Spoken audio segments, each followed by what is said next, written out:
Roll call. Counselor Albert. Here. Counselor Colby. Here. Counselor Brunel. Here. Counselor Ward. Here. Counselor Lunt. Here. Counselor Crawford. Here. And Counselor La Rochelle. Is out of town tonight. Is there a motion to excuse this absence? Yes, please. And it's made by? Me. And is there a second? Me. Let's see, all those in favor? 6-0, order passed. Thank you now. Next. Under good news and recognition is next. We have a lovely large crowd. Anybody got any good news and recognition they would like to share? Please step forward. Nobody? Come on. Normally it would be a night out, but that was a washout, huh, Chief? All right. If there's nothing, we'll dispense and we'll keep moving. The next item is the public hearing, the amendments to Article 4, Division 1, Section 50, 261 through 267, the ATV ordinance, and to repeal the ATV trail map.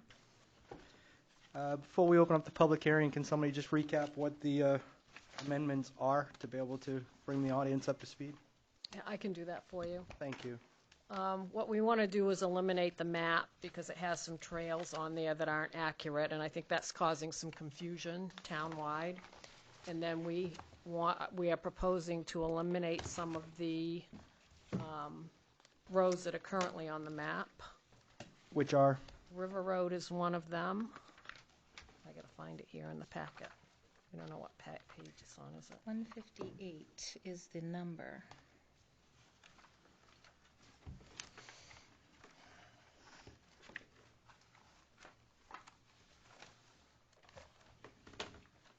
You said 58?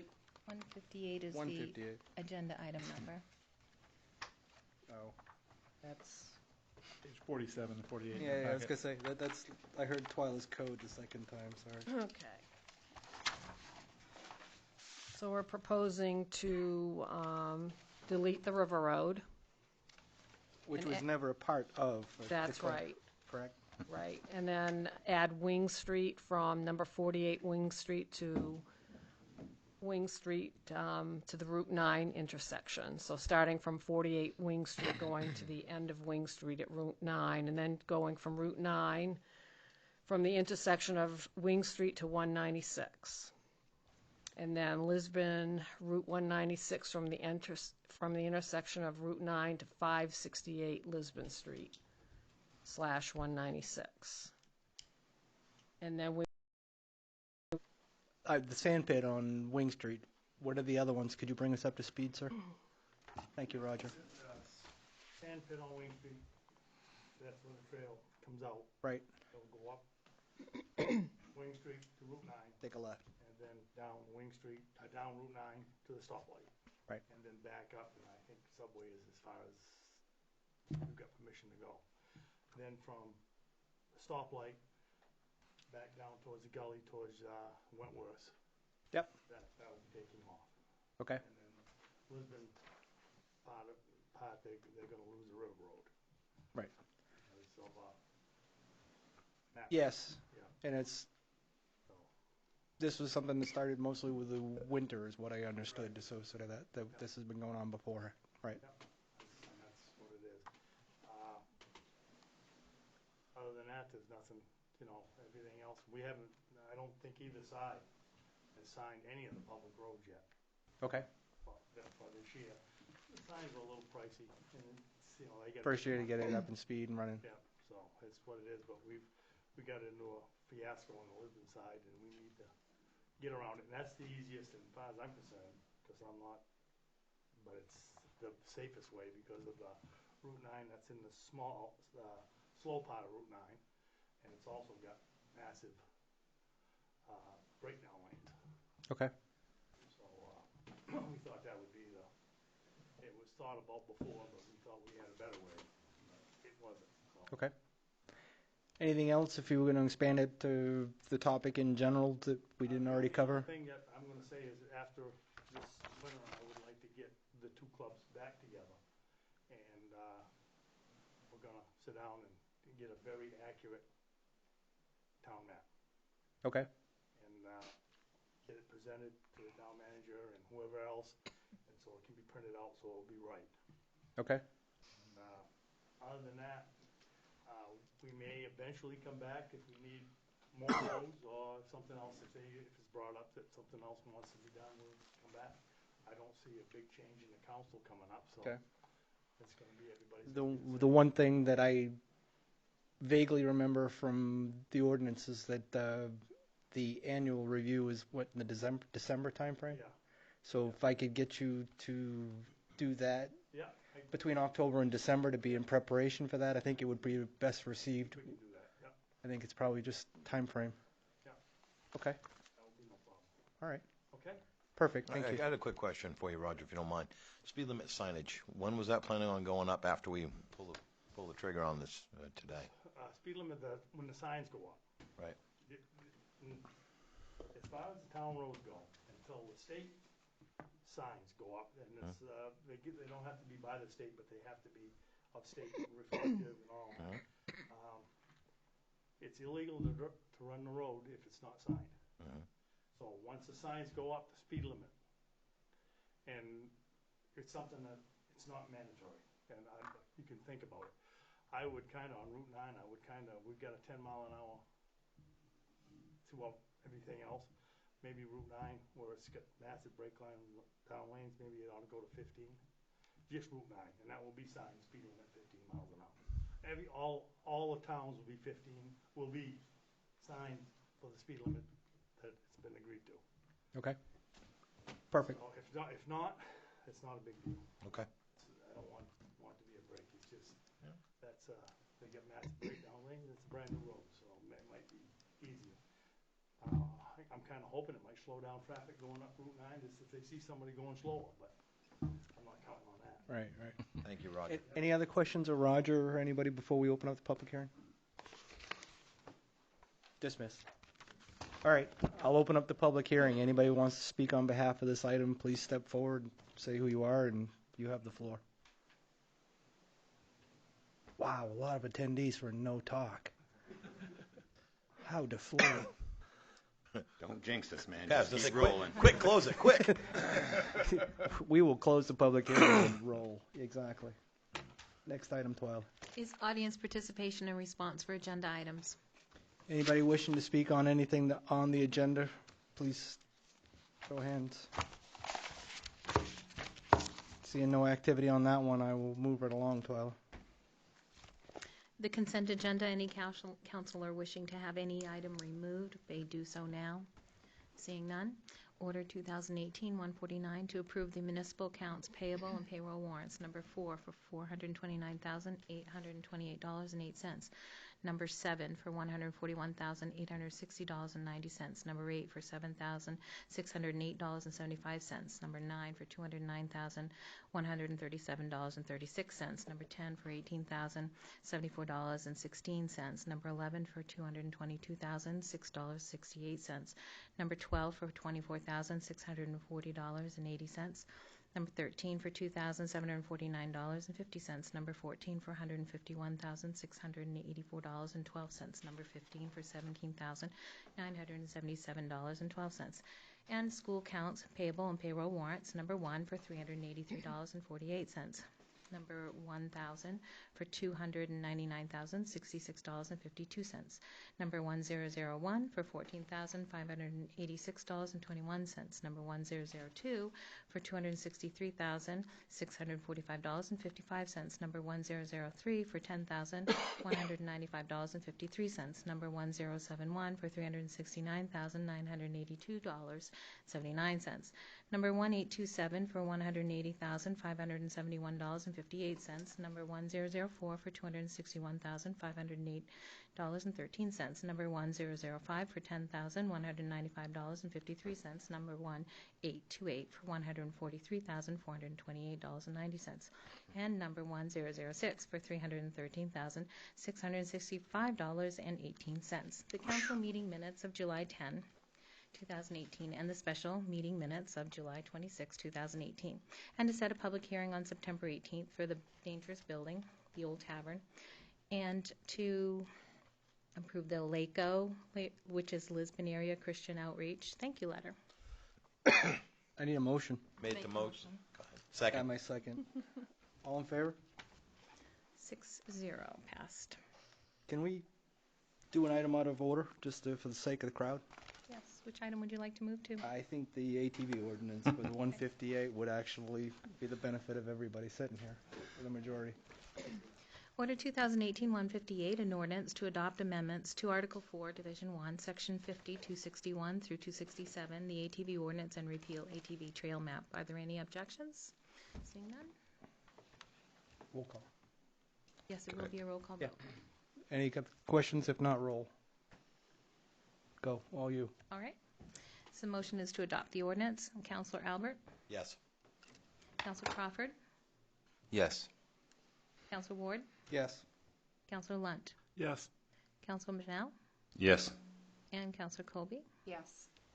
We have 6 yeas, 0 nays. The ordinance passes with the repealed map. If anybody would like to step out, they're welcome to. If they would like to join us for the rest of the festivities, please feel free. I'll give 2 minutes for the room. Thanks for coming out. The room's gonna get skinny. Hey. Yeah, nice, Chris, nice. That hurts a little bit. Wow, I thought they were decent. Cold, I love it. I know 2 of them cats are Are they trying to say these meetings are dry? Is that what that's what? dry. All right, but thanks for the serious players for sticking around. Right. Look Seven under your days. seat for the door prize. We didn't leave it, but maybe Ross left something for you. All right. Not Next today. item, Twyla. Order 2018-150, the School Department Capital Reserve request. Mr. Willett drew the short straw. I love it. Do you want to? Mr. Ross was gonna step into the podium, but yeah, I need all the help I can get. Right behind you, Alan. Okay. Thanks, Ross. Okay, I'll explain a little bit what we're here for. We're in the Capital Reserve Fund, which was created in 2011 to allow the school committee to use existing monies to pay for the maintenance and minor remodeling in the school department. Since 2011, monies from the undesignated balance and unanticipated revenues have been transferred into the Capital Reserve Fund. Using the Capital Reserve Fund, this has allowed the Lisbon School Committee to utilize existing monies without having to increase the taxpayers' local share. The current balance of the Capital Reserve Fund is $55,550. And the following request is to utilize the amount not to exceed $15,000 to pay for the concept design estimate to build a performing arts center at the Lisbon High School in the former gymnasium. I am here to request the authorization from the town council to utilize the amount not to exceed the $15,000 for the Lisbon School Department Reserve Fund to pay for the concept design and estimate to build the Performing Arts Center. Attached to you, you'll see the quote from the Scotts and Simmons architects. So we're just here to request Sure. the funds to pay for this. Any questions of Mr. Willett? If you haven't seen the pictures, the room is now gutted. It It's is pretty gutted. amazing with the amount of space that was in there. We've taken all the bleachers out, the ones that I'm going to get rid of, and we've taken down all the hoops, and we've taken down the old scoreboard. So it's in the works. We're making progress, and now we just need the next step. We chose this architect because they're the ones that did the high school. Okay. They know what's underneath the old gymnasium. We interviewed everybody, and this is the one we chose. Perfect. Make a motion. I need a second. I'll second. All in favor? Order passed 6-0. It's a great Thank you. project. Thank you very much. Absolutely. Thanks for coming out, Alan. Next. Order A minute ago, but you let the other guy. Take care. Order 2018-151 to request to go out to bid for cruiser bids. Good evening, Mark Hagan, Chief of Police. Police Department would just like to request permission to go out to bid for our new Ford Interceptor SUV that was approved in this year's budget. Our intent is to ask to look and see if people have leftover 2018s versus waiting until the new ones go into production, which won't be until roughly December. So we're going to see if we can find 3 different companies that still have 2018s first. Quirk just welched on 4 of them for Lewiston, so that's amazing. That is amazing. He's usually the one that has many extras. So Yes, they just created a snafu for me that I had to deal with today, so don't ask him. I'll make the motion. I'll second. All in favor? Order passed 6-0. One question I had before Chief walks away is I know when I read this, We talked about trading that vehicle if there's value there, or assigning it to another department if there was a need. Based off what you know about that, Diane, do you think it's in our best interest to kind of leave it kicking around? Had 90,000 on it, right, Chief? Yeah, it's got a little over 90,000 by the time we get rid of it. Yeah, probably. Anticipated 98-ish. I would think that we would want to keep that and get rid of the Crown Victoria. And that's what I was asking that question, thinking that. Yeah, because that's, I think, with the wastewater treatment plant now, but that's so old that I would probably look at trying to sell that outright. And I don't think we'd get a whole bunch of value from the trade on the No, SUV. I think it would they be better would probably using get it beat up pretty in-house. bad. So To make the financing work, I would tie the decision on 156 later in the Yes. agenda to that discussion, and whatever proceeds from sale, if we go that route, would go back towards that line item to be able to help him with the budget. He has 35 available. Right. The fact is, he's going to either tap out with the need on that new SUV coming through, because they are pricey. Without a trade, it could be pretty close to the 35 that he has budgeted, Can we especially trade? when you upfit. can we trade that Crown Vic? I know we won't get squat for it, but it might be. About $1,500 on a good day.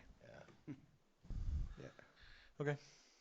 But that would be my recommendation, is to get the guy from Auctions International, if everybody's in Right. agreement, and write the bid spec to get a trade. If the value is realistic, let it go at that point. If not, you have another avenue for disposal that's better than 6 bids Right. received at the town hall. Very good, Sir. thank you. Thank you. Next item, 12. Order 2018-152 asset forfeiture funds. You're up. Yeah, I was going to say round 2. I was going to say, right, where'd you go? This is courtesy of Larry Fillmore, so I thank you for doing the time on that. Yeah, I guess your request is, can we use the forfeited assets Right. swap for the rifles? Right. And the answer is yes, we can. Just so you're aware, the forfeited assets that we have, we usually use for matching grants, when we're Okay. in for grants. Okay, so that would be a liability. So we will be, draining. Depleting that piece. Yes. And other than that, this will be allowed. Usually the forfeited assets have to be directly somehow related to drug enforcement. The weapons do qualify under that piece. Now, can you give us an example of the matching funds, just to remind me? If we put in for, let's say, new radar units, Okay. oftentimes the state will pay up to half, but we have to come up with the other half, and there's several $1,000s each. Right. Vests, we have to match. We can use this money for things like the Okay. protective vests and so forth. Those are the two that come right off the top of my head that we would usually use this for. So 55 less the 78, if that actually goes, is what would be remaining. Yeah, we have the state. We have 13,972 federal. State's a little more liberal with what you can use it on, but the federal's pretty strict. But theirs is 6,786. Okay. Okay. We looked at 7,800 for the weapons. Would your opinion to go that route or to leave it as fund balance? I don't know what else, to be honest with you. It's I'm not sure what else you have to use it for. We will still have some left. So It's adequate for the need right now? yes. Okay. That's why I was asking the question, that's all. And it was a conversation, a long-winded conversation with Larry on a lot of different topics, but he circled around to that one, and it was something that we never even thought of when we were going through the budget. So that's where the history of that one. Just so you're all aware, the forfeiture prior to my arrival here, we were getting a lot more money in the state and federal forfeiture because we had an officer that was part-time with the drug unit. So we were involved in a lot more drug activity, and we were getting a lot more the funds back, which is how we were able to build this up. Due to our manpower issues, we haven't had anybody helping the drug unit, so we haven't been getting any state forfeiture. So this is pretty much the last 2 years, this is the money we've had. Okay. Thank you, sir. Thank you. That said, I'll entertain a motion. I'll make a motion. Second. All in favor? Would it pass 6-0? And that same motion would revert the 7,800 going back into the undesignated, correct? Yes. Thank you. Next. Order 2018-153, street sweeper repairs.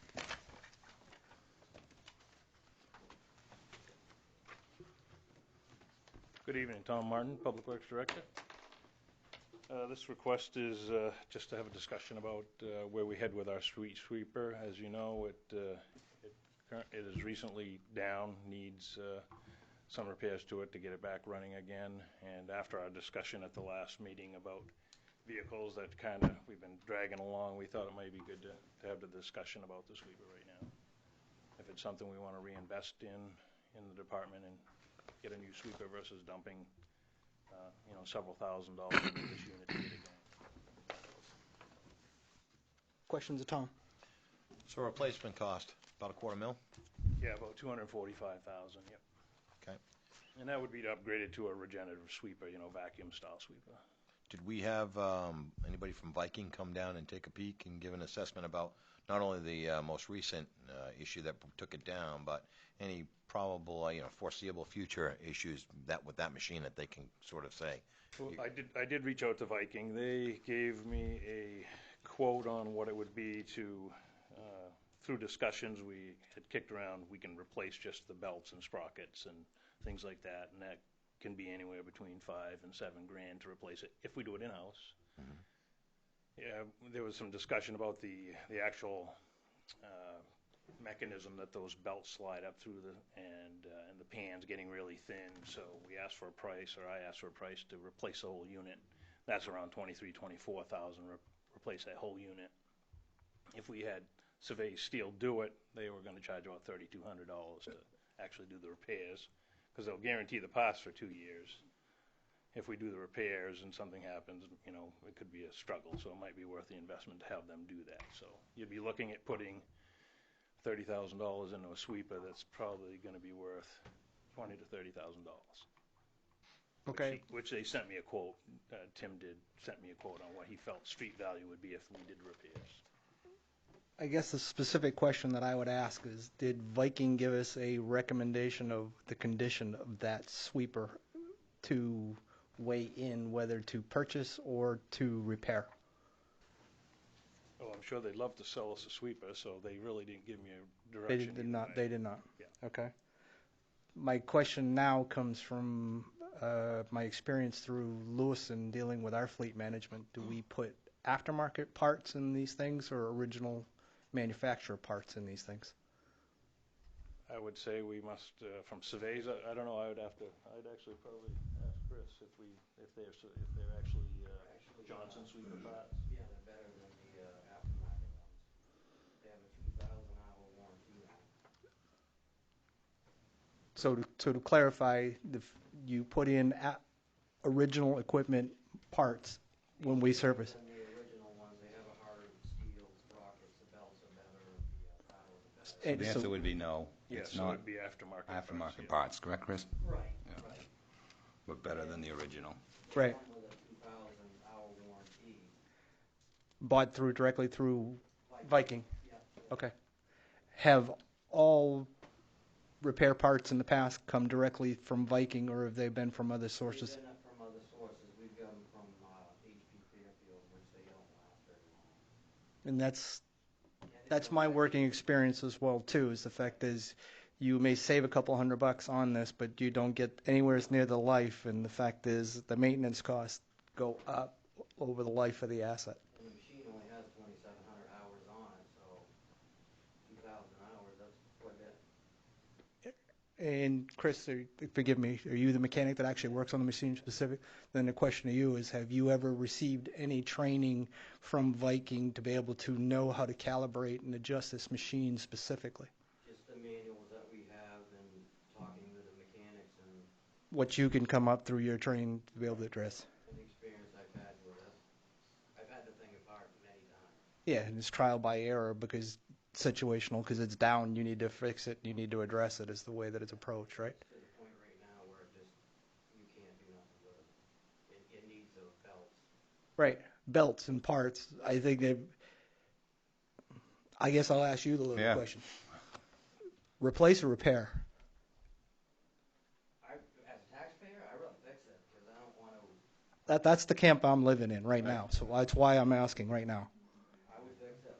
We are $5,000 underneath something that actually has to go to referendum, that we can't even have this discussion without involving the voters. If that comes back higher than $250,000, $5,400 worth of repairs to be able to put something that's guaranteed for 2 years seems like a slam dunk to me. Right, I mean, should it be replaced in the future? Yes, I think it should. But it is on the capital improvement plan that got pushed back. I know, yeah, it was on last year's and it got pushed back 2 years. For $5,200, they wanted 57, I talked them down to 52. Thank you. And they have a 2,000-hour warranty on it, so 2 years, which puts us right where it was placed on this capital improvement plan. it still runs good. It is getting wore out, but like I said, as a taxpayer, no, I don't want to spend that much money on that. Right. How many of those HP Fairfield parts are still in that? The ones you said don't Yeah, necessarily. they are actually. A lot, quite a few. They, actually, all the sprockets and the belts are, Which you're going to change. yes, I can, yeah. That's the stuff he's talking about replacing, Right. correct? That's the stuff that's the worn out. It's the 51. stuff that come from HP Fairfield, HP Fairfield was $7,900 and Viking is $5,200. and they're better parts. And they're better parts. So that's what I was saying. We know that those HP Fairfield parts are going away. How many other parts in that machine are? Nothing? Good. Thank you. That's what I wanted to hear. I have no idea. I thank you for coming tonight. It made it a lot easier to hear it firsthand. Thank you, Tom, for the information associated with that. So we think One piece that I would actually go back, circling back around on this, is the fact that, again, from my experience, and I would advocate that if we have to pay a premium to actually have Viking to be able to assist you, to give you some specific training on this versus the self-help, I would advocate that we get the resource and charge that to the labor repair as well, too, to be able to get the best use out of something that we know needs a hug and a kiss over the next 2 years, to be able to get it back on the capital improvement plan where it's currently slotted. Would you agree? It's not insulting associated with that, but what I'm advocating is putting a resource to be able to assist you. I have no problem with that. And you're letting us know that belts and sprockets and the 5200 and whatever is how you're going to fix it. You don't need a $24,000 pan or whatever it is. Skid plate. It needs one pan on the bottom. I'm not sure how much that is. I never asked. You know what I would actually also advocate on that too, Chris, is the fact that when that guy comes, go through, assess what is actually wrong with this machine, and have somebody else helping you go through that process. And if it needs to be done, we give the realistic experience. while we have them here doing the work on one thing, we can get Because their again- expert opinion. Again, this has nothing to do with, we think your opinion's fantastic, and you're able to hold that thing together sometimes with duct tape and shoestrings. I don't know how you do it. For the past 3 months. Yeah. But, so it's more about giving you the opportunity to get some career training along the way too, because I'm sure it doesn't hurt to get the guys who are the experts in there as well, to give you that back, so you're not. If I ever have a question, I go up there, they have a sweeper guy up there. Nice. He's very knowledgeable on it. They're very much in LA for a reason, because they got the market for central Maine for equipment going on. It makes it extremely easy to have a competitor to HV Fairfield, for sure. Do we have plenty of sweeping left to do? Yes, we do. Did we already? I have my street swept. Did we already have some of these parts, Chris, that showed up and then left? Yeah. We already had some of these parts in-house that came from Viking? Yeah, and I get why the additional discussion, but is any other questions of Tom or Chris?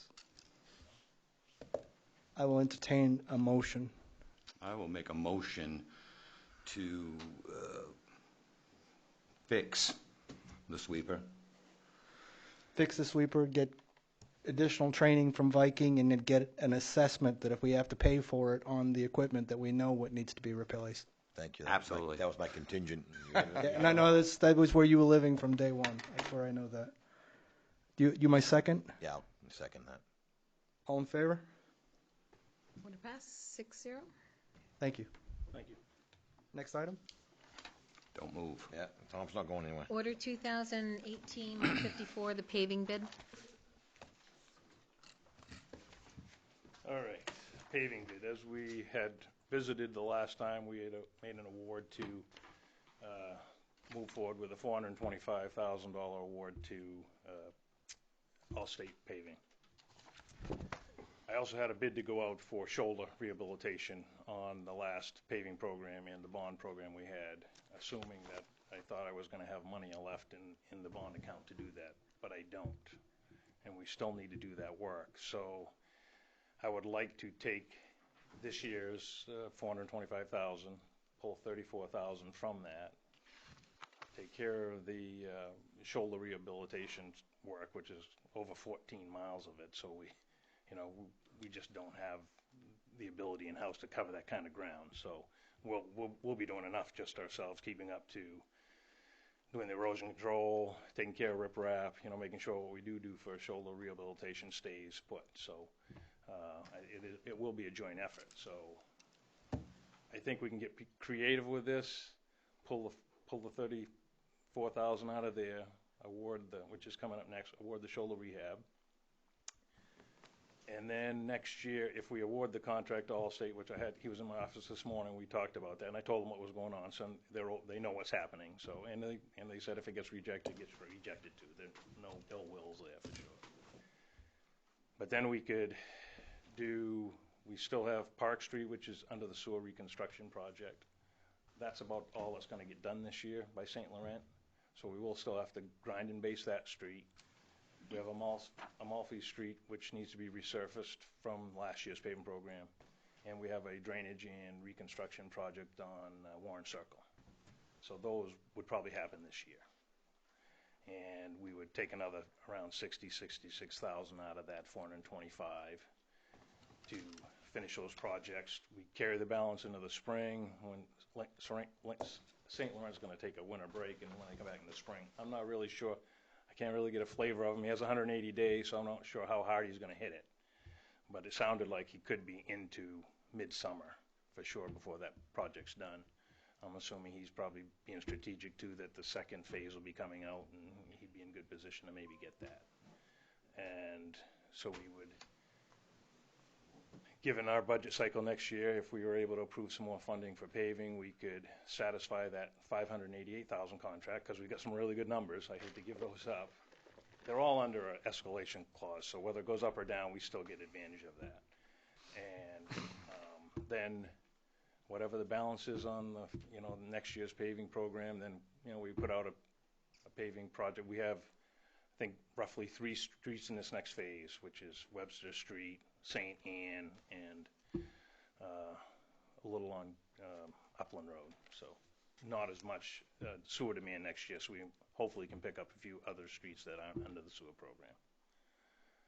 Can you educate us to the green bar that you brought us? Sure. I mean, this is the grand sum of our conversation today. I appreciate you bringing Oh, yeah. it, so just let them know why it's here. Sure. So I basically went back through as many files as I could possibly find to see what's been done in the past. I wouldn't hold this as accurate because it probably isn't, but it's what I found. Okay. But what I do know, going forward from the 2018 column, this is all the work that was done last year and this year under the bond program and the regular paving program. So those streets are done. Under the 2019 program, which is Amalfi, Warren Circle, that's everything that's under the paving program this year that we went out to bid for. So what you see under 2019 is under the 2019 paving program. Okay. And then I tried to, again, took You're the information- projecting out what you think needs Right. to happen in Yep. the next 2-3 Yep. years. Okay. And I qualified that by saying I haven't been over these roads. There Yep. wasn't really a pavement management system being used. It was really, I think the department had an overall awareness of what was going on. But I think when the sewer project came under and some of those roads were in there, they decided to just chase that program. So, and as you can see, That's a good point, because I know going through all the discussions associated with the sewer and all the discussions that we had for the budget, I'm not 100% confident that I knew that our paving program for the coming year was strictly what was actually going to be addressed with the sewer project. I did not realize they were one and the same. So that said, looking at the blueprint associated with this, the road construction to the tune of $588,000 is strictly specific streets in gross development because it's tied to a sewer project that's actually in play for the next 2 years under your proposal. Right. You can see That's under, my concern. under the column next to it, it says sewer projects. So those streets like Nason, Whitney, Madeline, those are all sewer projects. We're right in that neighborhood. Matthew Street needs to be done, so it did not make sense to do Right, every right, single right. street, not Matthew Street. Same way with Marshall. There's a section of Marshall we're going to hit. And then the next year it bumps out, and there's some big ones. You know, Pine Woods Road is a big road, so, you know, you chew up some funds. I just used some generic numbers from On Pinewoods, that is only going Spruce to, yeah, it's going to the first turn, right-hand turn. I Yep. looked at that when I was looking at on that scope as well. So you're basically talking strictly from Ferry Road to Spruce or whatever it is. Is it Spruce or Winter? Cotton. The first right is Winter, isn't it? Second one then, Spruce Pine is Woods the, would be Spruce out to Cotton, which is out further. Yeah. Okay. Spruce is the first one, 5,000. right on Yeah, the it's corner, almost and a Cotton mile. is All how the way you to get Cotton, to so the you run into the very end? Almost a mile, yeah. Beaver Park. okay, Quite a stretch. okay. Thank you for that clarification, because that's not the way that it was written in the document I was looking at. It led to believe that it was strictly from village to the first turn. That's where they did last year. Yeah, Yes, last year. okay. Yeah. Makes sense. Thank you. Yeah, that would get picked up, Chairman, under Again, that goes, the the reason 29 that's being done is not so much the condition of the road, but we're going to tear this up with the sewer. It's tied to that project as well, too, correct? Yes, yep. Again, it's an unfortunate thing. The soundbite that the public needs to hear associated with this is we can't use the funding that we have for this service to be able to deal with pavings, which is why that it's being done. I just was not aware that all paving in the next 2 years was related to a sewer project. It would have been a different sales pitch to the community. Sure, yeah. I mean, in the defense of the project, there's not going to be anything left of that project. The sewer, because of the funding, they won't pave streets. They'll only do the trenches, so it would have been Right, checkerboard piecemeal. up through there. So, and they would have just not held up. So it probably was the smarter move for the town to do it this way. But yes, you're right. It should have been public knowledge. We're not going to spend much anywhere else except on those sewer project areas. Right. Sorry, I continued to interrupt you. Oh, that's all right. And then over to the right, you'll see I have four more columns, just some anticipated costs to do that reflect the streets that I put in here using today's dollars from what we received for bids. That may go up and may go down. I mean, from 2.5 years ago when they started this project, paving's up 20 to 25%. So, you know, that's huge. Petroleum products going When you up. do $1 million worth of paving, you know, we paid an extra 200 just in Right. an escalation clause. So it's a lot. That hurts and part of our dilemma. So. Any other questions of Tom? You guys heard me come unhinged at the last meeting associated with this. I am not prepared to be able to rescind 2 votes to be able to go with the 588, but where I'm willing to live on this is I would offer a friendly amendment, is the fact that my recommendation would be to make an award to Allstate in the amount of $130,000 for the work on Warren, Amalfi, and Park Street. And come spring next year, if they're willing to be able to work with the existing pricing that they've offered you, I would consider a change order that you would bring before us for that moving forward, because we can actually prepare for that through the budget cycle where we know where St. Laurent is at that point in time and be able to prepare versus having a council's hands that are tied going into the budget process for the tune of $160,000 before we turn a screw on a budget that's a third of what we would be normally putting into paving for a year. I can't do it. That's my amendment. A friendly amendment would be to approve a $130,000 to Allstate. Do I have a second? Because if it's not, the alternative is we reject all awards and hell be damned, I don't give a damn. We'll actually put this back out in the spring. Did I hear a second? I have a first and I have a second. Who's the first? Who Me. made it? Okay. Just as a caveat that I'm not sure if they will buy into that only because I know, I get they've it. got mobilization, they've got, you know, they And got I a lot get of it. costs built into a $588,000 to go to 130, is gonna be a $200,000 project. That's just, And I that's why I'm saying it. The fact is, where I'm actually living on that is the fact is I'm prepared to be able to go with a change order because we still have the 425 available to give them the business so we don't have to put something back out to bid.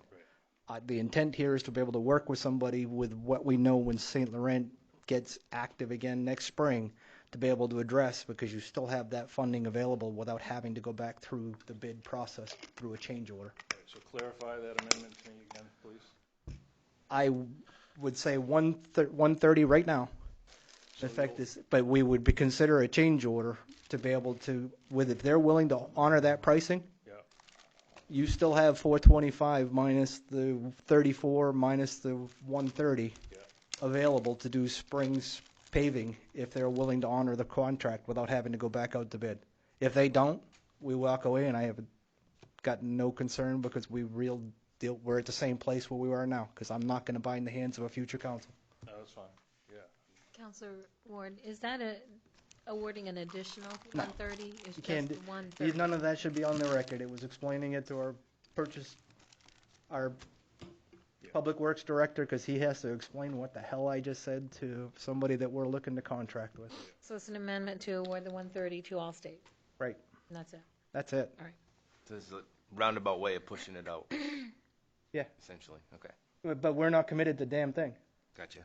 because you guys vote down the change order. The fact is, what we've done now is we've got 3 roads torn up already with Warren and Malfi and Park that we're not leaving them torn up for the coming winter. That's my concern here. So for the viewing public and the listening public, this is ultimately goes back to the fact that we're holding the line on the 425 that we approved for paving for this fiscal year, and that's what it comes down to. We're saying even though there's been an amendment, or pardon me, a request for a 588 and some change because of some favorable pricing, some additional projects, ultimately we want to stick inside of the cost center that we identified back for this last budget cycle. That was what I was proposing, though. Right. Exactly. Right. No, we completely Agreed. understood. Yep. It's just a different approach to get to the same place. Again, I can propose it to them. I don't think they're gonna bite on it, but. Yeah. And then we'll just we'll either have to go back out to bid for those, at least those 3. The 3. I got it. Any other discussion? I think it's coming to a vote. All in favor? 6-0. Thank you. Passed. Thank you, Tom. Oh, yeah, well, Good news is you got money for shoulders now.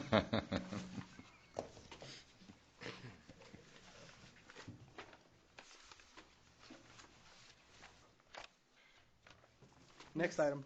Order 2018-155, award bid for paving bond shoulder work. again, we went out to bid for a shoulder, just basically equipment package to help us with the shoulder rehabilitation on last year's bond work and any other shoulders that we can pick up if we have time left. We basically put out a block of 80 hours, which is generally 2 weeks worth of work, see what we can get done for that. So just looking to get that award. I must have sent it out to 13, 14 contractors, got one bid. And I call a lot. Happy to have it. Everybody's busy, you know. I am thankful to get it. So everybody's busy, you know, and all that equipment basically they're using on their own projects. So Yep. No, I get it, and I'm not by no means surprised. It's gonna get worse in the next couple of years before it gets better. Unfortunately, it's a flip side of an economy that's busier than you can be. I needed a motion if there's no questions. Make a motion. I'll second. All in favor? Order passed 6-0. Thank you, Tom. you're welcome. You pitching this one too? Can, yeah. Next item. Order 2018-156, the Auction International Contract. So after your recommendation at the last meeting, I just reached out to that guy, and he sent us the package, and we filled it. I think we filled it out, but we just need your blessing to move forward with it. It seems like a pretty decent deal. I know some other people that are using that, so it sounds like a smart thing to do. So. What's their take? Well, actually, we get what we get, zero. They get zero, we get what we get. They charge the buyer. That's great. That's fee. what I want. There's That's no a seller's sliding premium. Scale. You will pay $36 for somebody to come and take pictures and post it online. That's their whole shtick from the sales. And it's got to be better than sealed bids on 3 that we get for these things that sit. That's my concern.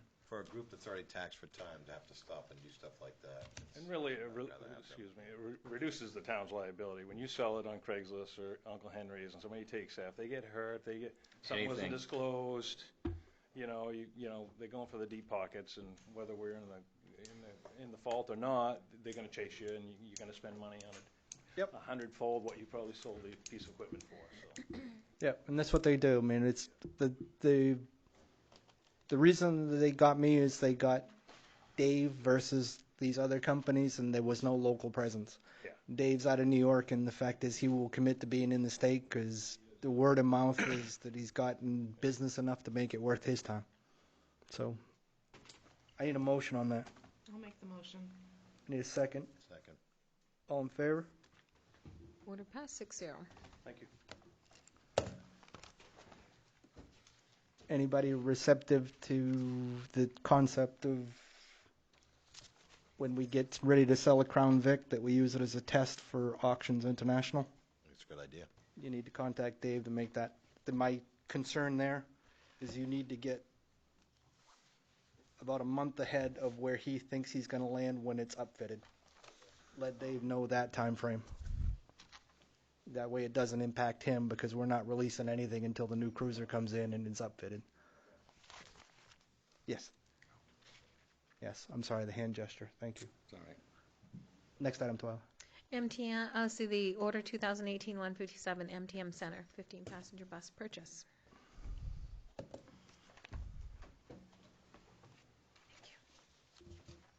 My name is Mark Stevens. I'm the Parks and Recreation Director. This proposal is a continuation from last month, our discussion about replacing the bus that we had for the seniors program. And we're looking at something, I gave you three options for different years, but basically we're looking for something with low mileage, something handicap accessible, ADA, and non-CDL. The prices varied between $25,000 and $31,000. The place that we're looking at is a place in Long Island, New York that it's the largest bus sales, used bus sales on the East Coast. And they are working right now with the city of Bangor in their transportation program. So they're familiar with, working with Maine folks and transporting buses up this way. I talked to Tom a little bit about the bidding out the old bus, and I don't know if that could be also used as the international program that he's working on with the Crown Vic. But that's something we need to go through that process as well.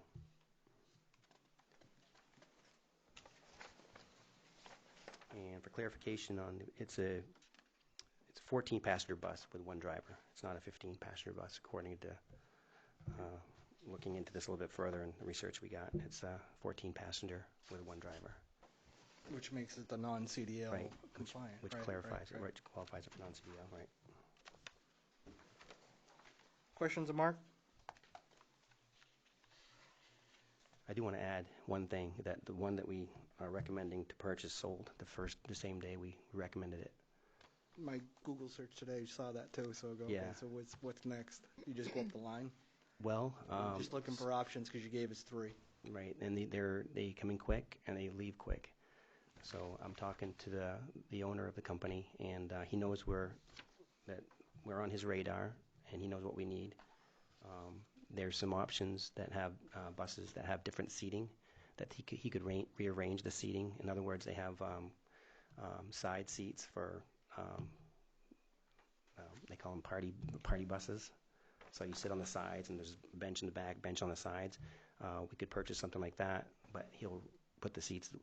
He'll readjust the seats so they works for our program, basically. So that's an option too.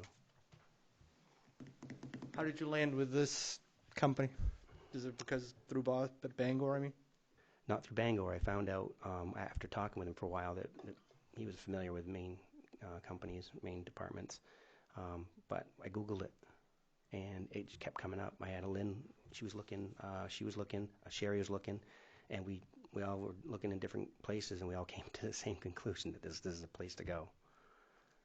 Okay. There's Craigslist, there's eBay, but you never know what you're going to get with Craigslist and eBay. Our go-to person on the council for any knowledge associated with vehicles is not present here tonight, and I reached out to him knowing that he wouldn't be on this agenda item.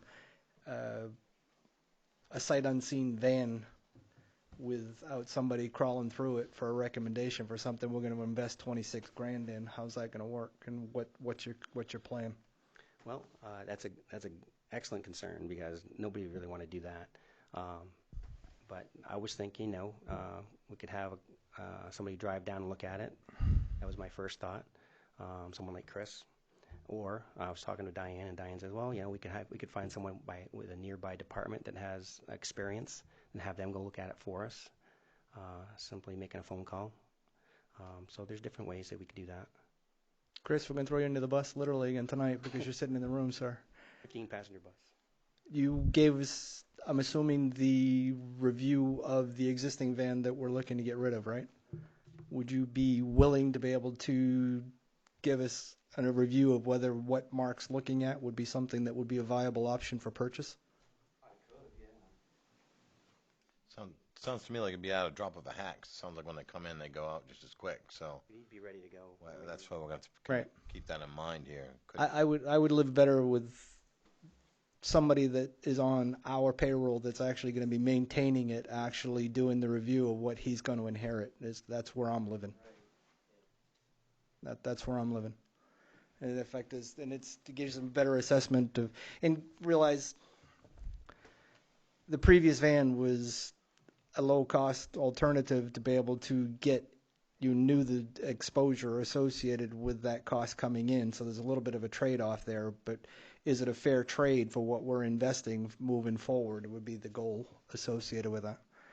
So that said, in the neighborhood of 20 to 30 grand was what we were looking at from what I was seeing from the three that you had? Yeah.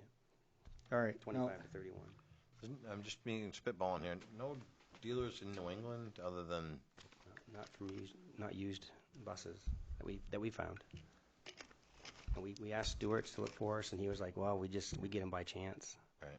So this auction's an international place, not something that they deal in. Their stuff's tired. Okay. I understand. that's something while doing the research, I realized that something that doesn't have a lift usually has a lot more miles because it's usually a metro bus, and they're always on the road. Something with a lift is usually a senior's home, and they go hardly anywhere.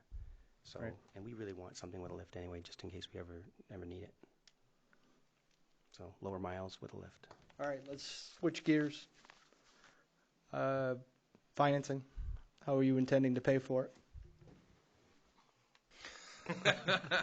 I think we already had this discussion, didn't we? That's the million-dollar question. I thought at the last meeting I was tasked to go find something. You asked me if I could wait till August. I said yes.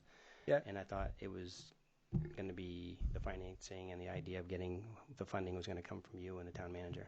Okay, so I'd open the question. What's the options? So we have the computer server. Yep. We have $10,274 left in that can be redesignated. You've got the $7,800 from the rifles tonight, and then there's another $1,312 that can be redesignated.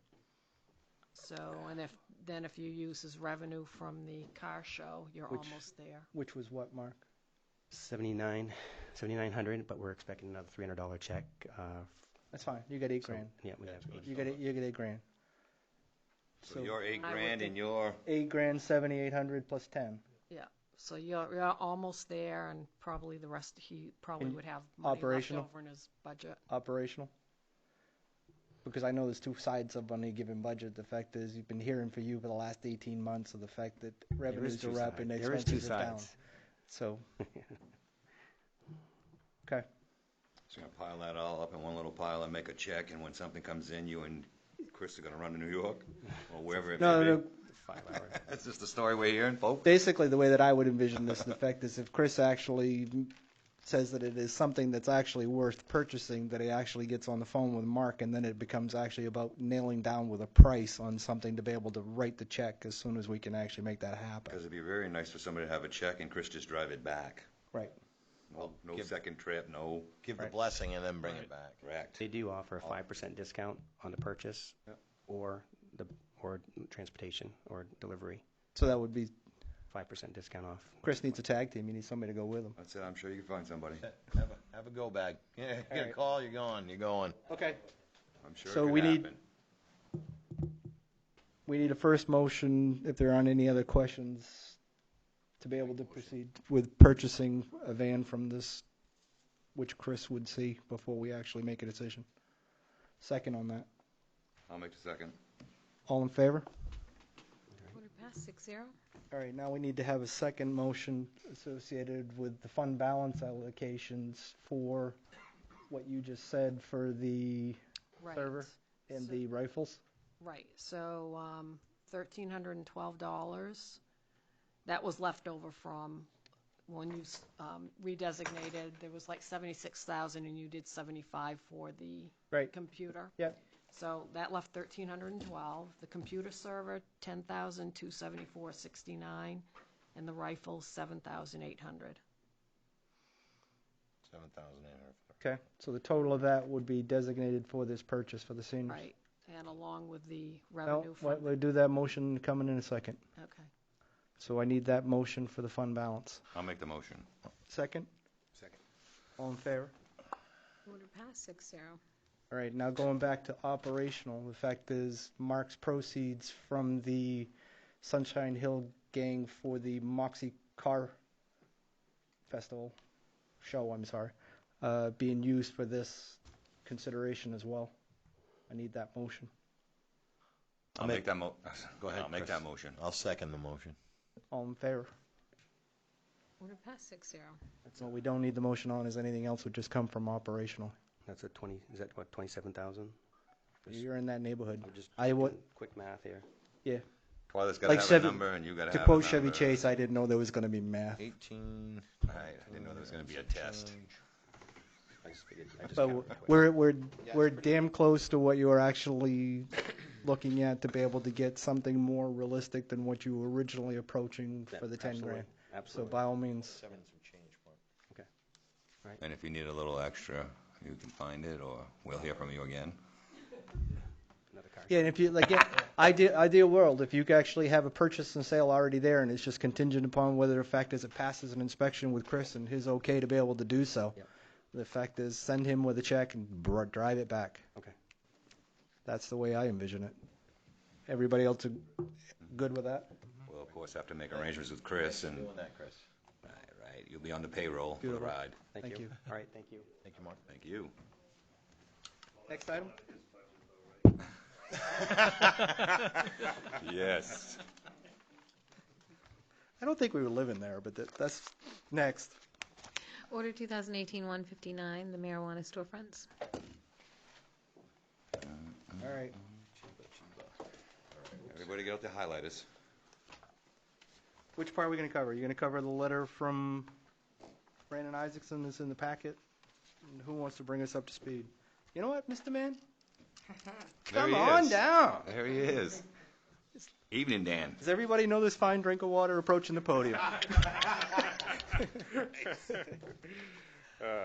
Tough crowd.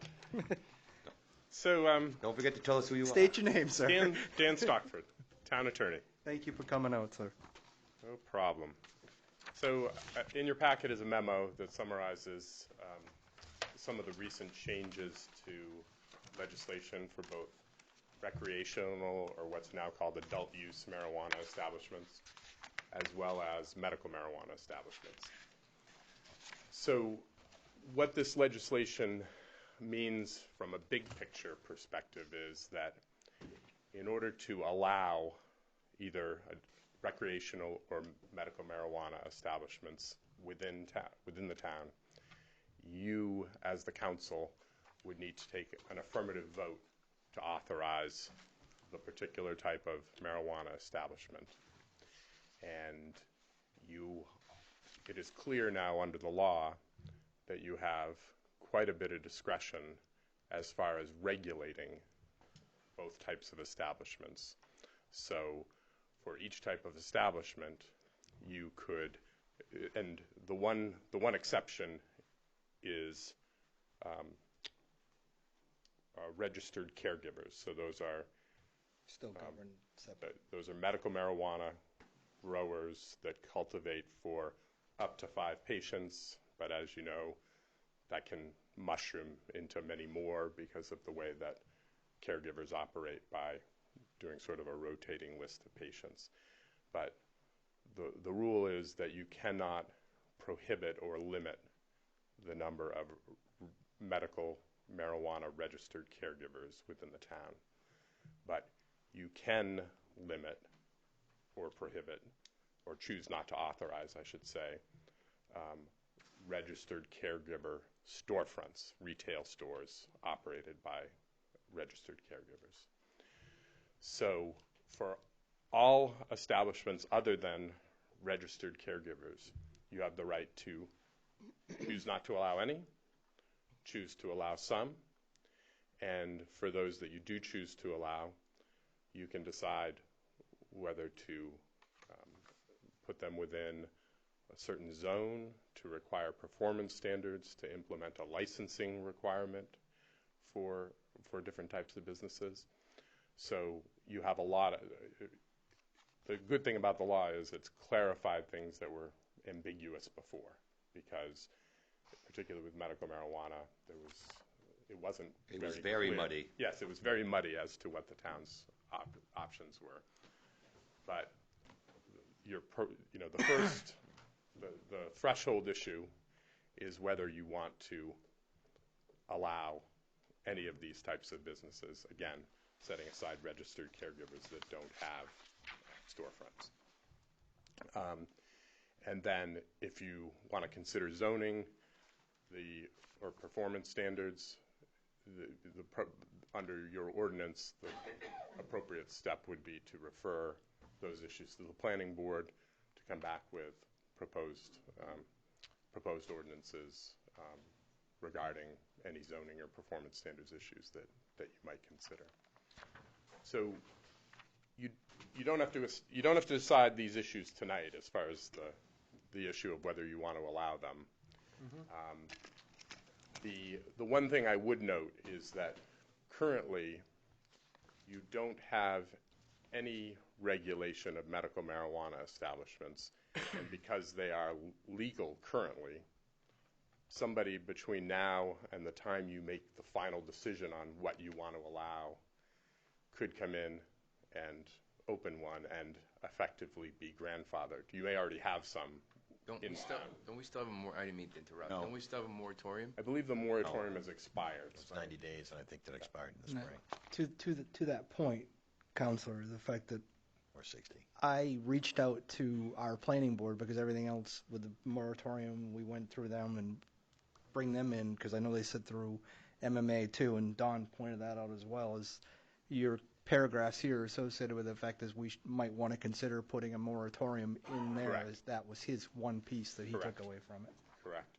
So I think if What's you... the time period on that? And what's the Well, impact? the window is basically any time between now and the earliest that the law will go into effect in which you have the opt-in right would be November, because the second special session of the legislature hasn't closed yet.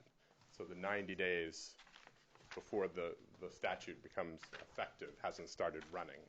So right now we're looking at November at the earliest when there will be a prohibition on all these types of establishments unless there's an opt-in. So right now they, you could have somebody come in and start operating. So it's worth considering, at least until you figure out what you want to do, it's worth considering a moratorium on medical marijuana establishments other than registered primary caregivers that don't have a retail storefront. So I think if you decide to do that, we could come back at your next meeting with language for the moratorium. Okay. Before we did, in doing so, would actually only essentially to have everybody treated the same, and somebody coming in before wouldn't get exception treatment. Kind of put everybody on the same level, and then when you decide what you want to open up and subject to what regulations, everybody would be on You the same prepared playing field. the language for the original moratorium. Can you prepare one for us Yes. to be yeah. able, for the next meeting? I think it would be straightforward to just update Okay. the previous moratorium. And then from there, it's opt-in or not, Correct. and then what level, if we want to be able to pick up Yeah. for ordinance and whatnot. Yeah, exactly. Yeah, I think we that should makes do sense a to me. moratorium, and in the meantime, have a workshop with the planning board and go down this, there's so much stuff in here Yeah.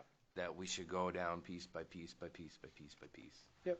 And that's, again, knowing that everything else that got us to this point, we weighed and relied on the planning board, circling them back in to be able to address it. What they're familiar with this as well too, respecting that position. So I agree. That's where I was kind of trying to just land with it, not to stall, but be proactive, knowing that there's a specific time frame when this kicks in, and you're prepared for it when that time frame comes around, Correct. which is the November vote, correct? No. No, it's, because 90 When they days get from when the out of it. legislature passed it, which would be in November. It was on July 9th. That's already gone, when but the they meeting's finally coming, so decide to, it just so happens that it's around the November timeframe. when they finally decide to adjourn the legislative session, That's what's wacky. there's some weird stuff going on in Augusta where Okay. they haven't adjourned yet. They're debating on when they close? Yes, exactly. I love that. Exactly. I love If that. they drag their So feet it'll out be far 90 enough, days it'll from get that date. beyond the election. Okay. So instead of getting it in October 9th, now if they drag their feet out in X amount of days, then the 90 days will Yeah, go actually, I think- from July 9th till October 9th. Now, if they hang out long enough, it'll go all the way till November. Yeah, I think It'll we're come. already in November because 3 months from now will be November. When they had when they had it though, it was July 9th. Right, no, and if they would have exactly. said this is it, the day's over, it would have been It would've October been 9th. Yeah, They exactly. would have been allowed an opt-in, Yeah. whatever you wanted to call it. We still have time, I guess. And what's the impact, what's on the ballot in November for awareness? Ignorance, I have no idea here. We voting on anything? What does it matter if it's before or after the It's election? already been voted on. Yeah. So it's already there, yes, it Yeah. says, nothing This is we have just- to do. Yeah, all this This is is about just- just the window after when the Right. When it the just actual goes live. You're either going to opt in or you're going to opt out. But If you somebody opt still- in, you need to have something set in place to be able to regulate it. If you're going to opt out, you don't have to worry about it. All right. I was trying to put my head around the 'Cause we fact that still there's can't anything stop more it. to it other than the pissing contest of when this thing goes live, and that's all I'm hearing. That's all I wanted to know. Right. I mean, if you adopt a moratorium for the town of Lisbon, It would put everybody it'll- on the equal yeah, playing field. It'll go That's live that whenever clearly. you decide you want it to go live. Okay. So, you'll Anybody be- disagree that that's the prudent action to at least put everybody on the same playing field and have him prepare a document for moratorium for the next meeting? Yes. It will allow us Okay. the time that we need to get together and We don't need a vote on that. We'll have that for the next meeting. I have the consensus. Thank you. Good. Appreciate it. Anybody else in the room on that topic that would like to speak? Please. Seeing none, we're going to move. Next. Okay, next item is Order 2018-160, the Kelly Park lights. Tom Martin, Public Works Director. I met with Mr. Kelly on the Kelly Park lights, street lights that we're going to be taking over. We did a review of the system. It obviously still needs to be separated, but there's a couple steps that has to happen. I know what they're going to do. We need to push it forward and accept them. When they do, then we have to apply for a service from CMP. Then they will install a meter and a disconnect, and then CMP will come in and power it up as soon as they get the word that the separation has happened. So it's a pretty standard process there. Just Goldfish in the room says make sure your account's coded non-tax. CMP's they're not known for that. Planning board's recommendation is to be able to do it. It passed with flying colors Thursday night, so that's their official recommendation is to accept the Kelly Park streetlights. make a motion. I need a second. Second. All in favor? Order passed, 6-0. Thank you, Tom. Next item? Order 2018-161, the MMA ballot for Vice President and MMA Executive Board members. You have a ballot and you have people running in it. For Vice President, you'd vote for one. And then for executive committee members, 3-year term, you have vote for 3, and you have 3 listed. 4 people, 4 candidates, don't know any of them. I would vote for all of them. So you wanna I'll second cast that. it? All in favor? Pass it around, we'll sign anything. 6-0. We won't sign anything. Get us in trouble there. That's right. Dot's Easy. watching, Hey, people. Sean, we're not on the other side of November Dot's yet. Ease watching, off too. there. Right. Next item. Order 2018-162 to schedule the Moxie Festival workshop and debriefing. Do we have a suggested date and time?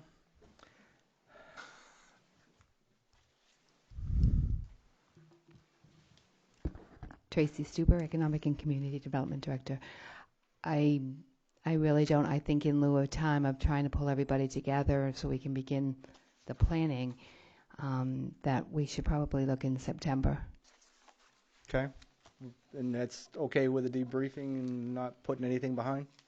No, we've already had our debriefing, so this is a good opportunity for the committee to meet with council. We've already done it. That said, I would prefer that we actually live at a 6 o'clock on Tuesday night to stay with everybody's existing calendars, if that would be the wish of the council. They have a 6. You have one scheduled on the 18th at 6, that public hearing for the dangerous buildings. Yeah. So did you want to do it same night as a council meeting night? Basically trying to, you already got us here. Let's not invent another meeting You that want we to actually. do September 4? Yeah, let's go right with the first part of September. Absolutely. September September 4. Let's do that. And I want it to be, I think we all want it to be about not just having a meeting where we're just talking about, okay, this is what happened. We're talking about the transition, how we're going to make this work. And we need to start that conversation now, because I don't want us to get to December and say, well, we're not done yet, and then we have to roll it out for another year. That was the whole reason by bringing it up before Moxie this year, so we could make this transition happen. So With resources to be able to succeed. So September 4th, we should come in with some game plans and some, not just starting to spitball in that room at that day. We should be coming with clear understandings of how I think we could transition this, and Mark's, obviously the rec department should be involved in that as well. So it's not just council and.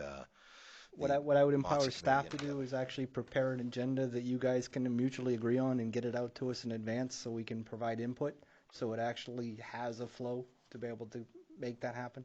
In that, what I would actually like to see is the fact that end game here is it's given the resources to be able to succeed in a discussion that actually flows forward, rather than just showing up and we get the blank stares. And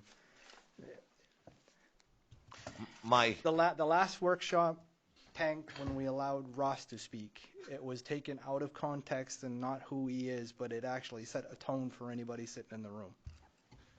And that kind of effect, we want active participation to actually know what the topic is, rather than just have it be ad hoc approach. Okay. Yep. And digging into the weeds on that too. This year was the first year of actually adding a resource to try to assist with Moxie. Had that person been able to stay on longer than they had, maybe we could have got a real flavor for whether or not that was effective or not. But I think when we're talking about a transition, we're also talking about making sure that the rec department is set up for success rather than failure. I think having the resource to pick Tracy and the committee's brain to continue to say how are we going to move this forward, but then also they realize too that they're going to have staff that will support that transition and be able to not just look at it as one more thing they got to put on their plate. How about you, Mark? I know, so to make sure everybody's good. That's why I'm saying the temperature taking here is everybody gets what the intent is. It's trying to get ahead of it to be able to help. The intent here is to actually have it during the council time, so it's still on our radar screen. But in that is that we're committed to actually making the resources available to assist in the coming year. Okay. You want to take that vote for September 4th? Yes, Thank I you, do. Tracy. I have a motion. I need a second. Thank you. Second. All in favor? Thank you, sir. Order passed 6-0 for setting the workshop. Next item. Order 2018-163 to write off taxes, sewer, and demolition costs for 10 Union Street. So the sewer lien matured on 10 Union Street on June 15th. And as a result of the foreclosure, we are recommending the council write off the bad debt, because I believe we want to keep that so that we can make parking out of, much-needed parking downtown. So that's the next step, is to write off the bad debt. It's uncollectible at this point. I'll make the motion. Second. All in favor? For the public, Diane, how much is that? 20K. $20,591.52. The majority of too, which but was the demo cost. No. I know what you're saying. That's right. And I answered a question after you asked for Diane, so that makes me look like a fool anyway. Next. Order 2018-164, referendum question and timeline for Main Street MDOT project.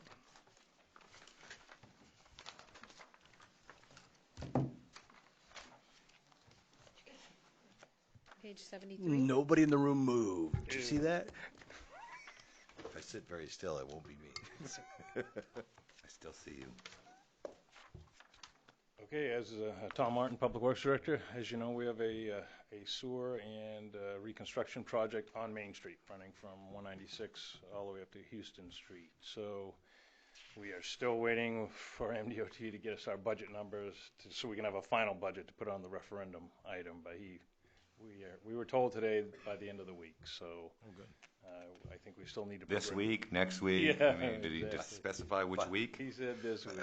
We're hoping. We are hoping, because we need that so that the manager has time to get that put together. But as far as I know, we're still moving forward. We're working with ATRC to get the rest of the funding, and I am working really close with MDOT to try and restripe, reconfigure that intersection down there. We have, I don't know if this is the time to talk about that. Is that okay?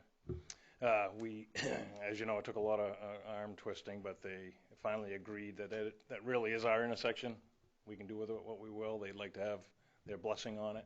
I reached out to Andy Electric to give us, it's not as simple as just restriping. We need to re-signalize the intersection. 2 of the loops are broken. So I got a proposal from Andy Electric for $23,000 and change to take some used cabinets, because our cabinets aren't big enough to handle 6 controllers, and $23,000 to redo that intersection for lights and traffic signs and everything. And we're in hopes that when we do that, we can convince MDOT that we might not need a turning lane there if we can relieve the congestion. And if we can do that, that might save us some money, because that intersection alone is $1 million. So that might save us some money not having to do that turning lane. So that's our goal. And on top of that, we think hopefully either the equipment that he puts in temporarily can be reused, or we'll take it back with some sort of a credit. But I'm sure not 100%, obviously, because I got a lot of labor in that. But so that's what we would like to pursue.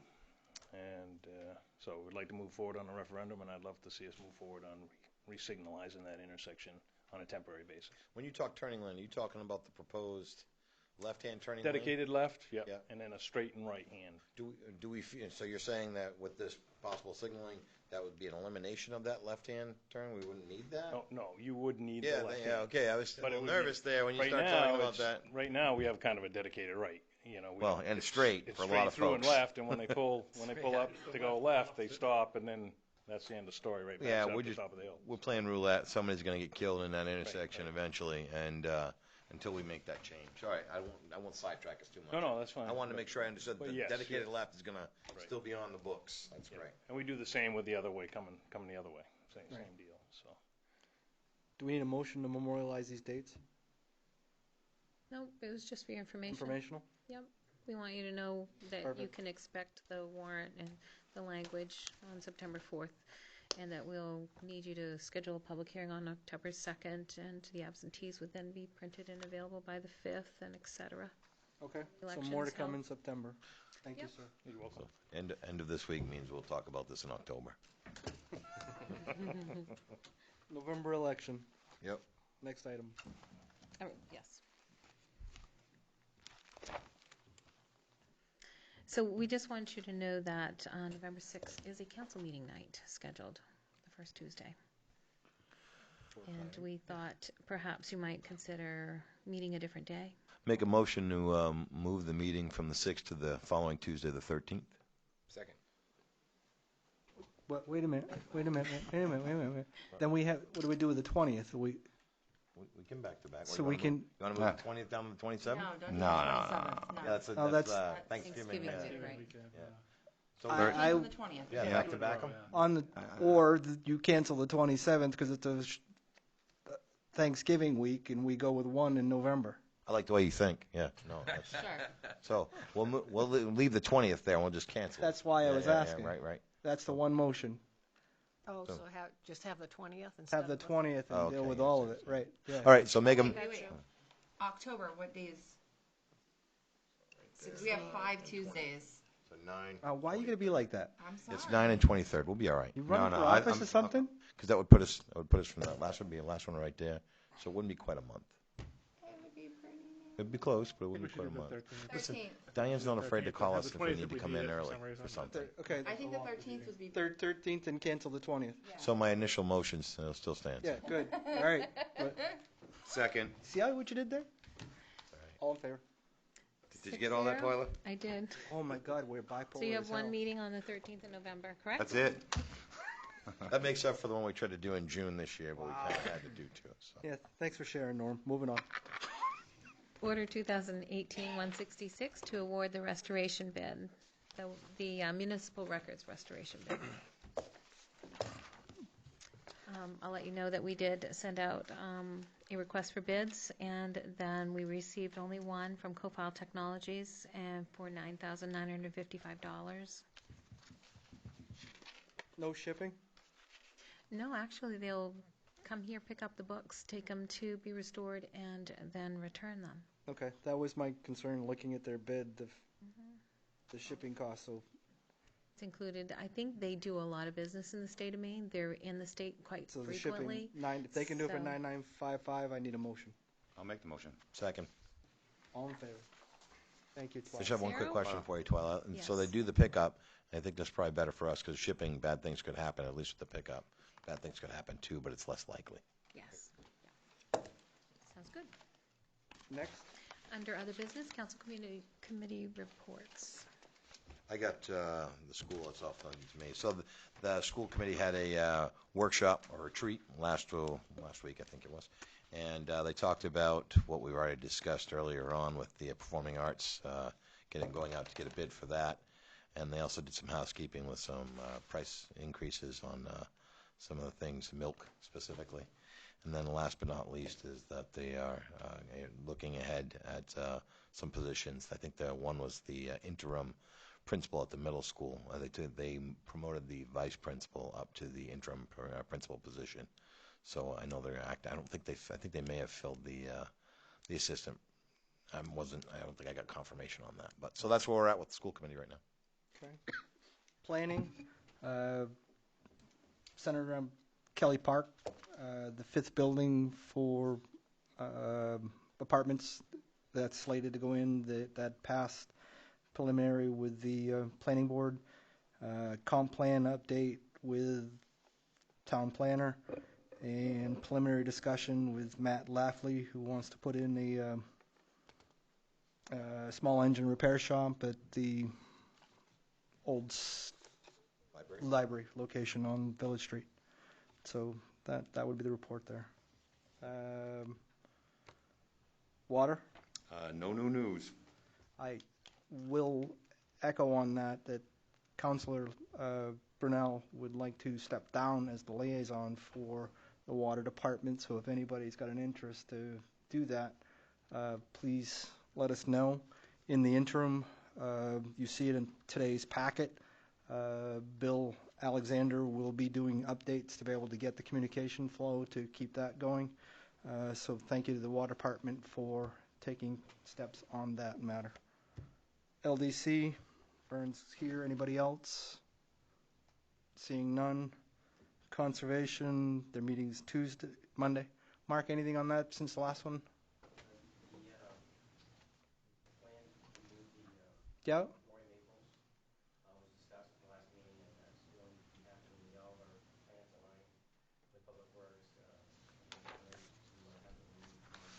Okay, perfect. Very timely then. Recreation? Well, I kids are back home. Summer rec has ended unless you want to take them back. I don't want any kids. Mr. Ray's fond of saying he just wanted a dog, so, you know, there's that. Right. Other than that, I mean, Moxie went pretty well. Last meeting, we did talk about some Moxie Festival. We talked about, you know, the National Night Out. Yep. And, you know, that didn't happen because of the weather couldn't quite get That was horrendous. tough. But, you know, a lot of people put a lot of effort in that. And, sometimes it happens. And, playing events like that, everybody's kind of cool about it. We had also discussion about the Moxie transition. And there's a lot more questions and answers from the Recreation Committee.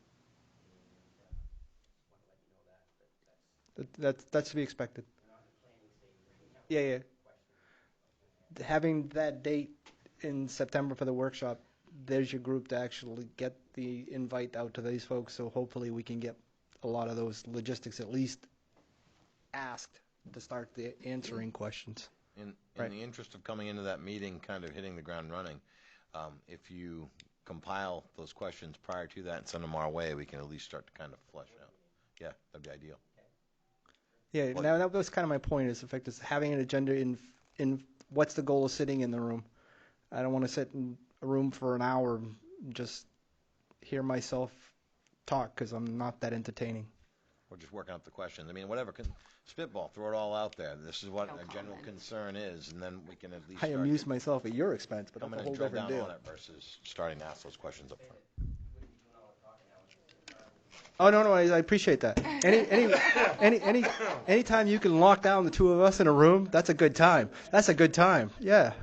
Yeah. Yeah. So should we clear the evening? With dark beer. That's going to be an extra candy night, Chris. Extra candy night. It's going to be extra candy. That's it. Okay. County is starting up, believe it or not, the end of September. I already got the calendar on that. I'm pushing Sabatis and Green. I don't think they're going to be able to divest you. I'm trying actively, sir, because I know we got enough going on here. I'll do it if I have to. I appreciate that, because knowing the 12 vacancies that we had to be able to get the votes, to be able to have any act. Right, you have to have 12 out of 14 to do anything. Right. So addressing that with all the districts is what we're trying to do going into this to start. Library? The library's moving ahead with the recarpeting project, and I know they have to contract out to move all the books and all the shelving out of the way so they can do their carpeting, and that's going to be a big project to coordinate all that stuff together. So I think that's supposed to happen this fall here, and hopefully it'll work out well. Now, that's good, because I read that too. Do we know what those bids are? Is that something we actually have to award, or is there a threshold on that? Anything under 10,000, you don't need to Okay, award, so it's just, so- okay. Yeah. So the fund balance allocation is $8,000. Does that Right. include the moving of the books, and we're going to still come in under that figure? Probably not. There'll probably be an alternative plan for the books. Yeah, and that's kind of where I was concerned, because Yeah, I don't want to armchair quarterback, but I guess I am at this point. It's the fact is I kind of envision you do one half of the library, you close if you have to for a short period of time, and then you do the other half. We're just having those discussions with Dennis. I think we're not gonna spend a lot of money to store those books. We'll come up with a different plan, Okay, that was the one piece that. even if we have to do it piecemeal. Okay, I appreciate that. Yeah. And thank you, sir. Anything else? I interrupted. That's it. Next, town manager. So the local efficiency grant that we applied for to help us fund the Lisbon emergency stipend, we were not successful in obtaining that grant. We did just get a notice on that. The downtown lights are supposed to go in this week. I don't know if they've started working on them because of the rain, but that is the schedule. The tax commitment was done today. The new tax rate is $24.84. It's an increase of $1.64 over last year, or a 7% increase. And then we were notified, the police chief was notified by Durham Dispatch that they're looking at not contracting with us for dispatching services moving forward. Their contract is up in December. We're trying to get a meeting together with the chair their Board of Selectmen to sit down and discuss that before they make their final vote. Their fire chief was going to make a presentation to their selectmen tonight, so, but I don't believe they're taking a vote tonight, so we're going to be looking at trying to get a meeting next week. That's all I have. And on that last topic, I've actively stuck my nose in that with the revenue partners that we've lost in the last couple of years. It's my opinion the better move for Durham would have been to put it back out to bid and allow us to be able to go against it if it was strictly about dollars. We're waiting to see where they're going with the topic, and I have no problem sticking my nose in a room and communicating that to these folks. Because in the last year, I can point to things that we've reached out to Durham to be able to involve them in the E911 discussions and the Lisbon emergency discussion. I would like to think that they would at least hear us out. So we'll see where they go with that. Anything else? That's it. The written reports, have them here. I would like to again thank Water Department for putting theirs in for communications. Likewise, we all got the Lisbon EMS letter from those folks. I would accept that as a written report because I know they want to be able to get their updates, and that seemed to meet the need.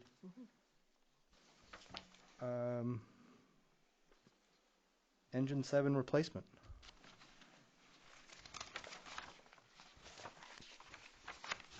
Nate LeClaire, Fire Chief. I was advised by my engine replacement planning committee after their last meeting, which was just after the last council meeting, I believe it was either the 11th or the 12th, that they feel they don't need to plan anymore. They feel they're ready to go to the next step and move on from there. So basically, at this point in time, it's just seeing how you guys want to proceed with this project, if we do want to proceed with the project. Engine 7 was scheduled to be replaced in 2019. That was the CIP plan to originally, when the 25-year life. So that was the original plan for the truck. What is the estimated cost? The estimated cost right now, and these are just estimates, can be anywhere between $650,000 to $675,000.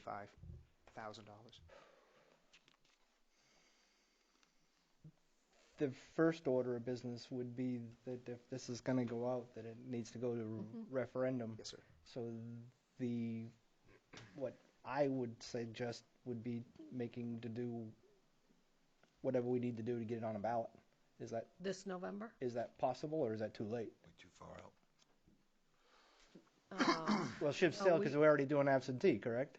No, we can. If that's what you want to do, I'll have Dan Pittman draw up the warrant article. I mean, that's going to set the tone associated with that. And in fact, there's one of the criticisms we always hear is the fact that if you want to do something off the sly, you do it in June, because then you get the special interest groups come through. And I says, well, technically anybody that votes is actually in a special interest, so you wouldn't have showed up anyways. But point being is don't miss the window of opportunity. I would actually try to actively put that on this November ballot.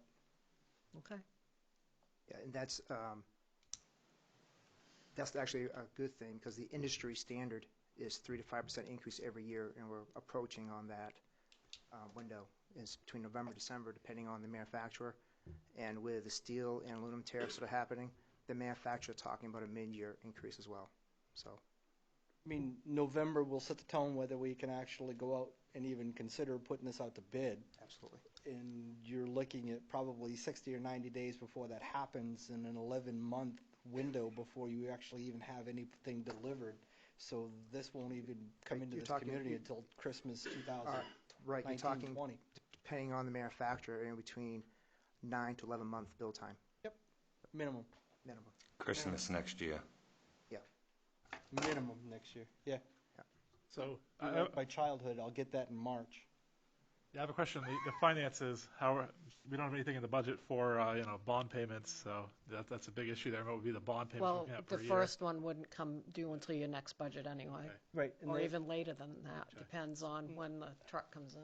timing is such, to your point, is it's ahead of the budget discussion, because if Yeah. it gets shot down in November, we November, don't, we don't have to have the discussion. The town has spoken at that point. Right. Right. I'll have him do the paperwork not to exceed 675, the higher amount, that way. If it comes in between 650 and 675, we're Yeah, okay. you- Yeah, Right, these are just preliminary. Yeah, preliminary Right. by all numbers, means. So it could be less than that. right. Right. Any other action that we should take tonight? I don't believe so, sir. I just want to Bring it this in there towards- to be able to, Yeah. timing just says that we can still do it for November, let's hit the window. Right. I would have loved to have brought this up to you sooner, but I wasn't advised till after the last council meeting. That's- this happened, so. We didn't Timely know enough to be able to address it. if you wanted to have a workshop on it either, so.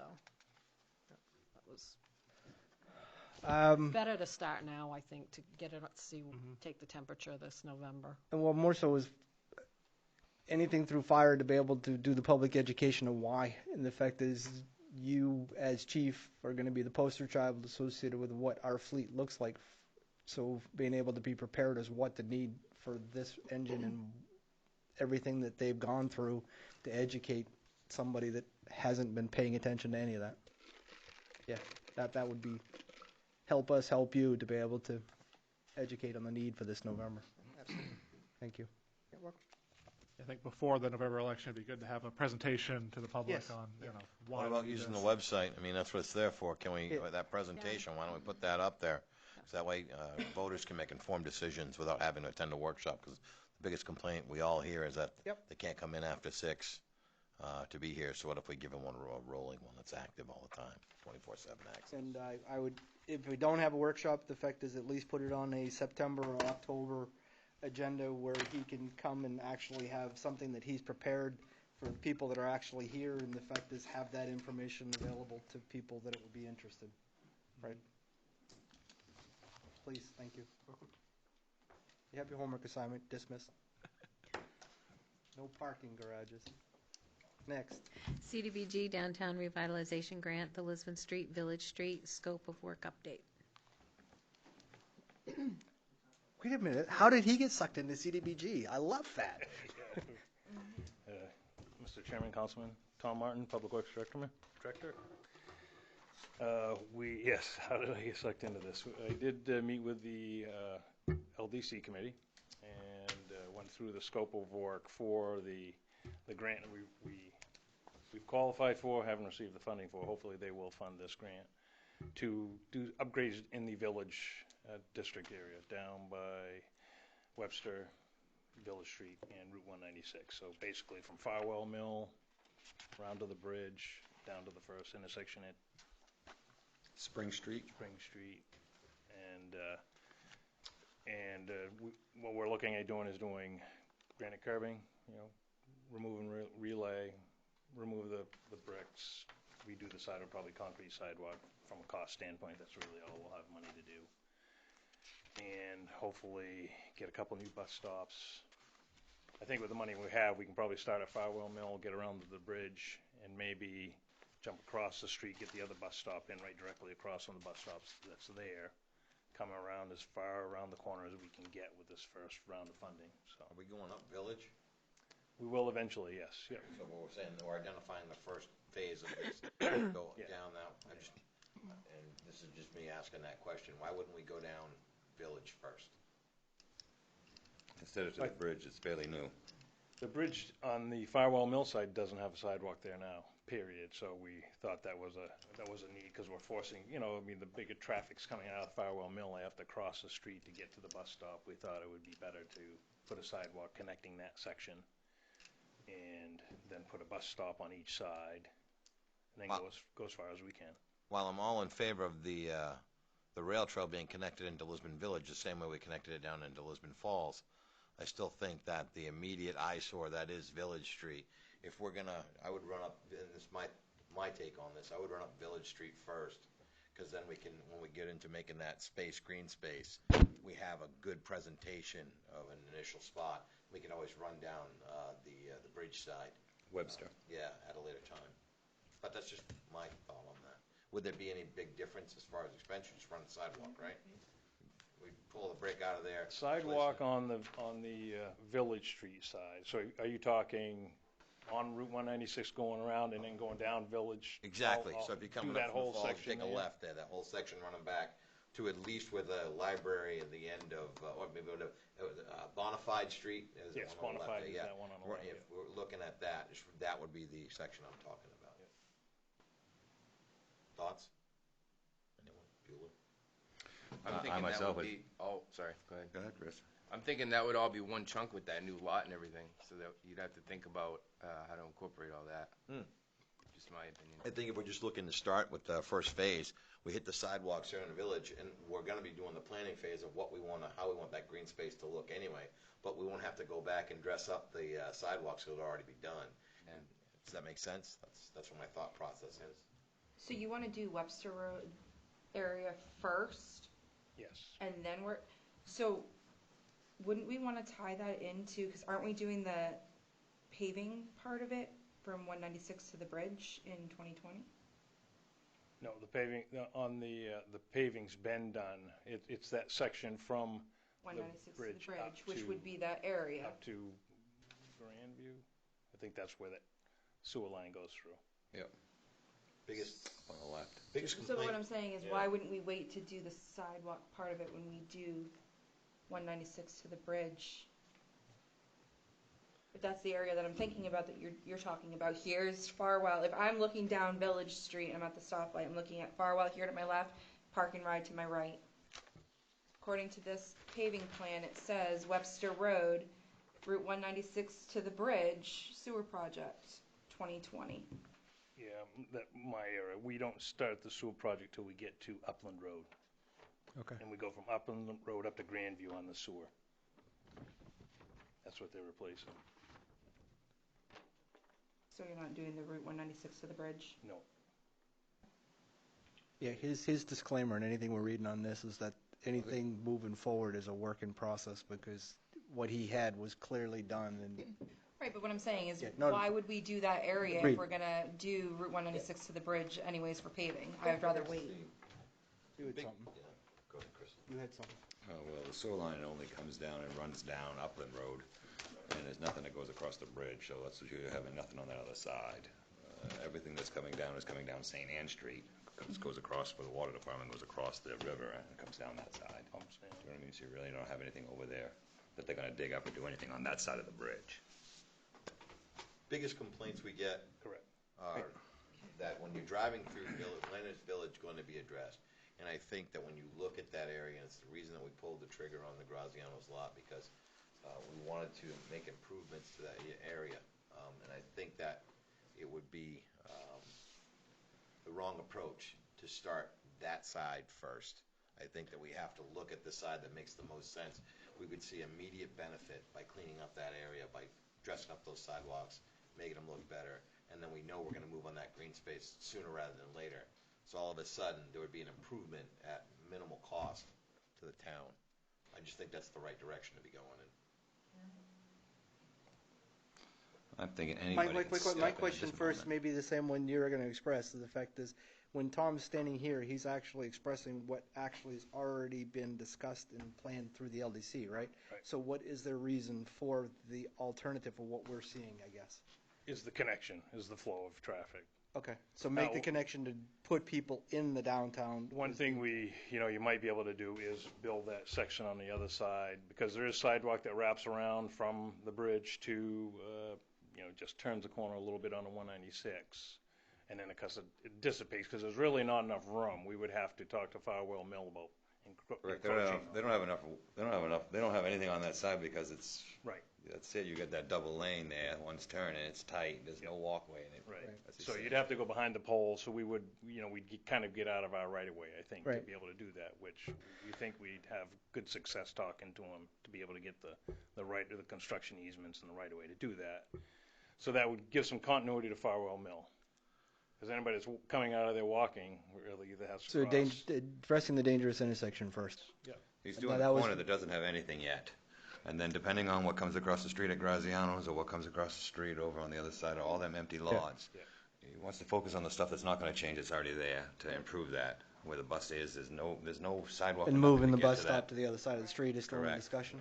That's my undertake. And then we wanted to go on the other side, on the village side, because that really should have about an 8-foot wide sidewalk if you want to add benches there and stuff. So now's the time to take that, to be able to put our benches outside of the sidewalk. Right, And get around the corner and then go as far as we could up Village Street, so. We're looking to do another bus stop on the other side. Correct. That's what I thought. Where Graziano's was, correct. Correct. Those are the key pieces that I Gives us time also to clean up that corner before they do anything around it. So if we clean that corner up and then they come over here, then they can follow us around the corner. St. Laurent expressed interest through the sewer project to use that lot and put an office trailer there for the engineer and park. So we thought for the use, we might be able to get them to at least dress up, pull all the concrete out, get the foundations below grade, maybe loam and seed, at least a green space around to make it look pretty. And then after they're done, and plus they'd be right there when that project came out, so we might. Yeah, the mobilization is zero when he bids on it. Exactly. So, it might be to our advantage if that happens. I'm not sure. Great. But anyway, those are the things we kicked around, and I don't think there's anything cast in stone, but we had to come up with a scope of work. I think we're going to submit the scope of work on the whole project anyway, just to move it forward for the grant. So I think that's really what we're just looking for, is to move that scope of work. I appreciate that. I could see us getting off tangent without our liaison. I know Fern would have shut us down a lot earlier. Yeah. So thank you. Oh, you're welcome. Next item. Is under appointments, Order 2018-167, the Recreation Committee. We have 2 members, 3-year terms. We need 1 regular and 1 alternate. I believe we have 2 letters. Tim Carville.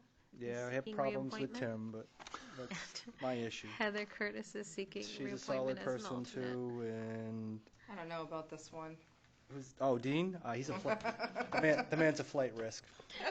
And if you want to do them together, the next one is the Lisbon Development Committee. You need 1 regular member, term to 2020. I need 1 motion to accept all 3 appointments. I'll make that. I'll second. All in favor? Order passed 6-0. Thank you. Next item. Councilor Communications. Can I just make a suggestion? No. Yes. So for future meetings, can we just put all of each department to lump them together so we're not having them here for the whole duration? No. I like that. That just keeps them off balance. Have you not seen us ask the bipolar questions just because he's sitting in the room? I use him as the example because everybody else has already fled. They know when my agenda item's gone, we're out of here. Poor Tom, he got the whole We try to short do straw. that, Cassie. Yeah. And the reason Tom was at the end now is just an update. It wasn't under orders for a vote. I just felt bad for him. He was up here. Yes. He'll too be all many right. times. Okay, Mama Bear. all together. Okay, Mama Bear, we get it. She's communicated. Okay. She's. You covering? You get what you needed from Eunice? Yeah, I'm good. Okay. I would like to circle back around. We talked in January about goals for the department. We went through all the workshops and heard from all the individual committees and departments. I would like to have it communicated to us, update Okay. through the October and November timeframe. So with this seated council, we hear from everybody to get a status update of where they're at on that. So if you want to pick them 1 or 2 at a time to be able to do that, I think that would be beneficial. I had a question, more the communication. We had said a Lisbon Community Connection van was coming in that was going to be parked down to PW, and we had the potential for lettering the side of it with a logo. Where's the logo? Yeah. Yeah, please. Tracy Stuber, Economic and Community Development Director. They probably haven't had it gone through. They've gone back and forth. We are very limited as far as on what we're going to be able to put on the van now. And so it would be just reaching out to basically Western Maine Transportation to find out the goal was hopefully to have something on there for the Moxie Festival, but that didn't happen. So Okay. just a matter of following up with them and see when it's going in for Could you? lettering. Sure. Perfect. I mean, Lisbon Rocks on one side and 109 on the other would work for me. Sorry. It's what I do. Next, anybody else? Communications? You said enough. My ears are bleeding. Yeah, but we ignore you. You know this. Next item. Audience participation for new items? Anybody wishing to address the council for anything else that's on your mind, having sit through this? Just some of you guys been here a long time. You got anything to say? This is the time and the place. I won't call it a list If of you demands, don't- but it could turn into that. Next. Anybody? No one? Yes, sir. Nate Leclerc, Fire Chief. I just want to let you guys know that I ran some numbers earlier today, and the fire department's currently 84 calls above where we were this time last year. So I put a lot of numbers in your monthly reports. I ran the actual January to today date, and we're 84 calls ahead of where we were this time last year. Anything on recruitment? We up or down? We have applications coming in. We had a lot go out. They're starting to slowly roll in. Yep. So now that I have more than just one, I'm going to start interviewing. Okay. That's the end game. Is the fact is at right. the end of the game that we have more firefighters this year than we did last. Because I know manning calls, it is not pretty for you guys. Some of the really big challenges are the daytime calls. One of the things I provided with you this month was a spread of times when our calls are. Yep. Busy times from that 8 a.m. to 6 p.m. is really our busiest time. Just happens to be that's when everybody's at work. Most everybody now is working out of town. So that's becoming trying. But, Are you looking to address it with more per diem moving forward, or something that's future budget discussion? That's discussion for later on in the budget year. I know it was one of your 3 goals originally, so Yeah. I'll leave it at that. But yeah. Okay. But I just wanted to let you guys update on where we are call-wise while I have the opportunity. Appreciate it. Thank you, sir. Okay, thank you. Next item, Twyla, if nobody Executive else. session, order 2018-169 and 170, to go into executive session per 1 MRSA Section 405-6E, consultations with legal counsel, and 405-6C, acquisition or disposition of real property or economic development. We have a vote when we get done. Yes. I'll make the motion. So we're staying here. You guys are dismissed. I'll second the motion, continuing on a 5-minute break. Yes, please. Yes.